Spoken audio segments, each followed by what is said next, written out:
We have so much to cover this week. I had a guest get super angry at me. I had a viewer reach out to me to get new pictures done for the Corvette listing finally. We're going to go through all the numbers and go through a bunch of learning points I gained over the last week, plus a bunch more. I'm Frank with 30A Vets. Let's get right into it. I know this is the real reason that you're here. You just want to see how far these pictures are going to go. First off, let's get into the guest getting very, very angry at me and how I handled it. So on the 4Runner, I have a car seat listed as an extra, which I'm probably going to take off after this entire situation. Now, guest booked the 4Runner and they requested the car seat as well as an extra, so I put it in the back seat of the car. I didn't actually install the car seat because I felt like if something happened, first off, that's going to be on me, and then I'm going to have to sleep for the rest of my life knowing that maybe it was their baby got hurt because I put the car seat in wrong, and I didn't want to live with that possibility. And then there's also the, legal ramifications. I don't know if anything could ever happen with that, but I didn't want to find out. So I just told them, hey, I just put the car seat physically in the back seat. It's not hooked up, it's not set up, but there's an instruction booklet in the glove box. And she called me up really mad. She was very upset. She was yelling at me. She called me up a couple times to just basically to hang up on me. She was telling me that she's rented on Turo a few times and all the other hosts have installed the car seat for her, and I apologize. And she asked if there was a video. I sent her just a 4-minute video that goes through a very quick setup, but she was just very upset. I think it was just because she'd been traveling all day and it was hot. It's Florida. Her kid was screaming. There's a lot of factors going on. I don't think she was just all fully upset at me, but it definitely came out at me. Throughout the situation, I just kept my composure, kept my cool, just asked her what I could do to fix the situation, what I could do to remedy it, how I could help moving forward. And then that was it. I didn't hear from her again for the rest of the trip. Now, in my current job, I'm very used to being yelled at and emotions getting high and things going terrible, so it really wasn't anything out of the ordinary for me. I did feel bad about the whole situation because she was obviously upset. I didn't want her to be upset. I wanted her to have a good experience, and I felt like I didn't meet that standard of what I wanted her to have. So it comes time for drop off, and she texts me that morning and lets me know that she was on the way to the airport and they were running late, so she didn't fill up the gas tank. So now the gas is sitting at about a half a tank. She asked me just to charge her for the extra gas, but I saw this as a perfect opportunity. I said, you know what? I still feel bad about the whole car seat situation. Let's do this. I'll take care of the gas. Don't worry about it. You guys have a safe trip back. And I didn't say anything else. I just left it at that. And wouldn't you know, I turned that upset guest into a 5-star review. So ended up working out for me in the long run. Before we get into the listing and start talking numbers, let me show you something cool. What had happened was I had a viewer reach out to me on Instagram, and if you haven't followed me yet on Instagram, make sure you go to the 30A Vets Instagram page. I got people messaging me all the time just saying hi or asking questions. Feel free to reach out. I'd be happy to talk to you.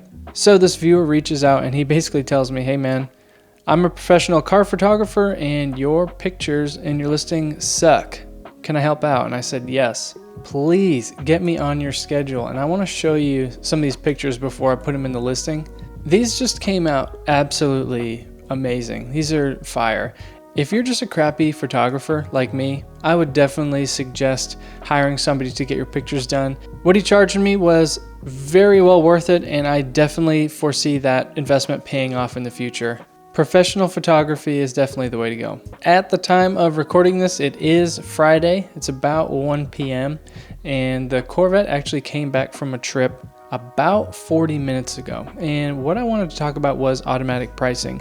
I switched the vehicles over to automatic pricing, and you can see it doing its thing here. The algorithm is working here. And we actually are starting to get some bookings here out of the house with not having any deliveries on, which is very exciting. And it's very, very tempting for me to go in here, and I want to change some of these numbers to try to get some more trips, but I'm not going to. I'm going to leave this week as it is, and I'm just going to let automatic pricing work, and I'm going to see if automatic pricing can actually fill that gap in and get a booking right here. This 119, this is my low bottom number, and it's only hitting the bottom of that scale for those 2 days. So we're gonna see what happens. The other thing I wanted to go through was the results from the ad. So we had 53 clicks, 75 cents per click, and for some reason it only spent $39 of the $100 budget. Now that we have the data from that ad back, what I'm going to do is I'm going to duplicate it, and I'm basically going to run the same exact ad. The only changes I'm going to make is I'm going to come down here and I'm going to do a different picture. I'm going to take one of our new listing pictures and add that in.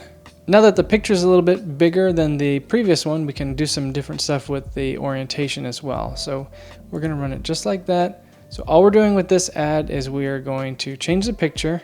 I'm also just going to slightly change up the ad just in case people think that you have to do the rental and the deep clean together. I'm just going to add a little bit of extra verbiage in there so that it kind of separates them in people's mind. Where is the dang? Oh, there it is. All right, I changed it up a little bit. It says trade his car for a Corvette for the day. If his car needs a deep clean, we offer detailing packages as well. Just didn't want people to think that the two have to go together. Okay, so we got new picture, new copy. Let's do it. And our goal is just to see if we can get more than 52 clicks or whatever we got before with a cost per click of 75 cents. We did get some bookings while the ad was running, but nobody reached out about the detailing portion. So I don't exactly know if it came from the ad or not, but you never know. We are just going to keep sending it until we can make it work. When it comes to figuring out your pricing on the calendar, I wanted to cover a big mistake that I made that I'm still paying for, and I'm still going to be paying for this into next month. I have people renting out the 4Runner right now out of my driveway for $119. And when I was originally getting started, I dropped my price way low. What I did is I went over to pricing and discounts, and I had automatic pricing off, and I had the daily price right here. And I just changed the daily price, which changes the price for the entire calendar. So it just changed the entire price for the vehicle no matter what the day was. Well, the problem is that a bunch of people came in and nabbed up a bunch of bookings for my car way out in advance because I had it really cheap when I was still trying to figure out what the market rate was going to be so that I could get some bookings right now. If you want to drop your price in the beginning to get some bookings and to figure out your market rate, that is totally fine. You need to figure out a good ratio and a good balance where you can still make good revenue and not have too low of a utilization rate. What you want to do is just change the prices for the days like 1, 2, maybe 3 weeks out in advance. Don't change out any farther than that in the future. Those bookings are going to come. Just wait. You never know. Somebody might grab a booking at that high price and you don't want to miss out on that. Now I want to talk a little bit about renters and individual renters. And when I was first getting started, I was very confused because I wanted to understand why people were booking. I wanted to understand what they wanted, how far they're willing to drive for a booking, how much people are willing to pay for a booking, what kind of vehicles people liked. I wanted to figure all this information out, but there's really no way to question a bunch of renters in your area unless you start throwing your cars out there and just asking them. So I started asking pretty much everybody that comes through, and I started getting some solid data on vehicles, and I've roughly broken it down into 3 different types of renters and 3 different types of vehicles for those renters.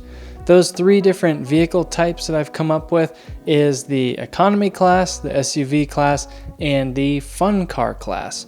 So the fun car class, these are people who are in on vacation, like they're on their anniversary or they're just got married or something like that. So they flew in and now they just want a nice car to drive around and have some fun, or maybe they just want it for the weekend. And these are the types of people who are coming to get the Corvette, and they are willing to pay good prices for them, and they're willing to drive more than an hour in some cases with some guests to come all the way to my house and pick up the car from my driveway. Yes, please, I would love to avoid that delivery. The SUV class seems to be mostly families, groups of 5 or 4, and they're coming in, landing at the airport. They need something to drive around while they're here, somewhere to throw all their luggage and get from the airport to the hotel. Some of those people drive around, put hundreds of miles on the car, and the trip that came back the other day with the 4Runner, they only put like 80 miles on it. And the 4Runner has been crazy. That 4Runner came back from a trip last night. We went to the airport to pick it up and we brought it back home, and I thought we were going to get to drive the 4Runner around for the weekend, but at like 10:30 I got a request for a booking. So this morning I ended up washing the car at like 6 a.m. so that I could have it ready by 7 and have the guests come and take it. And I'm back to having no rentals. This entire week has been great because none of the cars have been here. Everything's been rented out like crazy. The other thing that I'm realizing is that the learning curve in this business is so steep.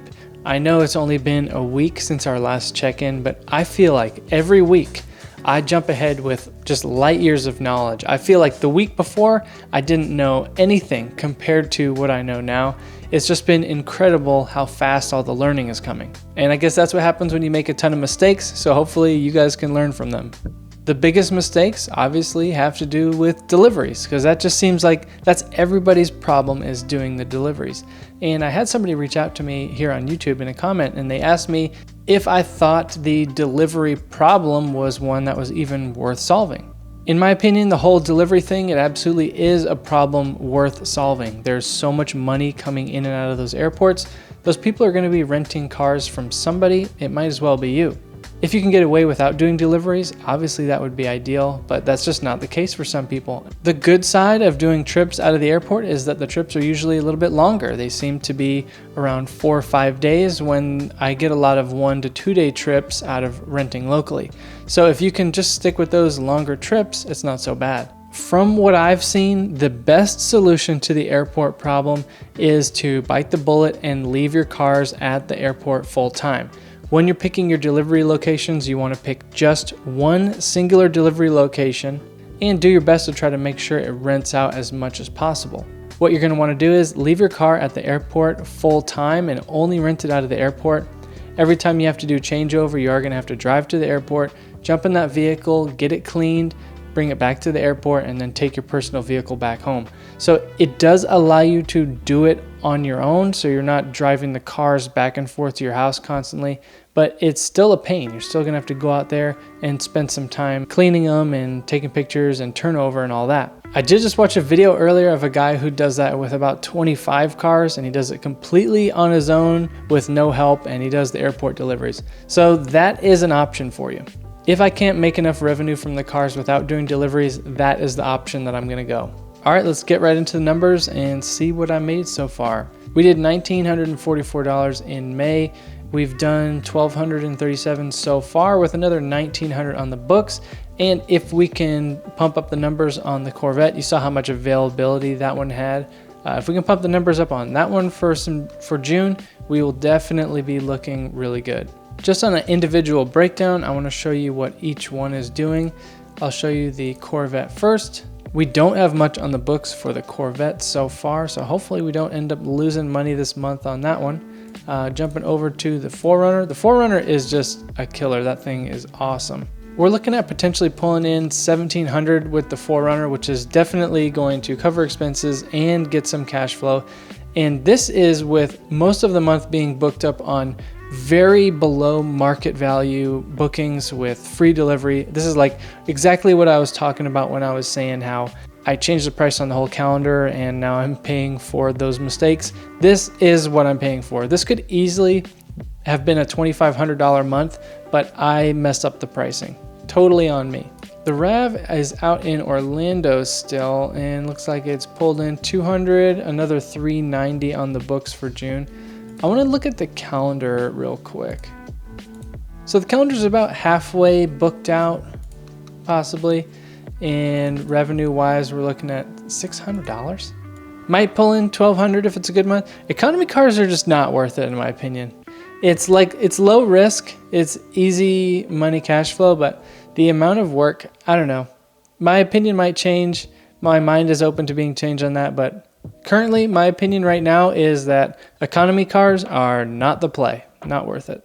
We are going to take our total earnings of $31.81 and $44.74, throw them into our spreadsheet, $31.81 and $44.74. We have our earnings here. Our upcoming and our earnings and upcoming combined so far since we got started on Turo, and our total is $76.55, which we have an increase of $472 since we checked in last week. My monthly expenses I estimate to be around $1,925. That is interest on all three vehicles, not the payment, interest on all three vehicles, depreciation on all three vehicles, maintenance, and insurance, and that should cover all of it. So net profit, this is my calculation of just what I've earned minus my expenses, And cash flow is my earnings minus what actually comes out of the bank account every month, which is insurance and the actual car payment. So cash flow calculation is a little bit separate from my net profit calculation. And we're actually in the green this month. So this is a running total. This is not just for the month. This is a running total of since we got started. At the end of last month, we were slightly in the red cash flow wise and just cracking into equity. And it's kind of cool to know that we've built up about $1,000 of equity in the vehicles right now. Let me know if you have any questions down in the comments. Hope everybody has a great weekend. Stay safe, and I'll see you in the next one.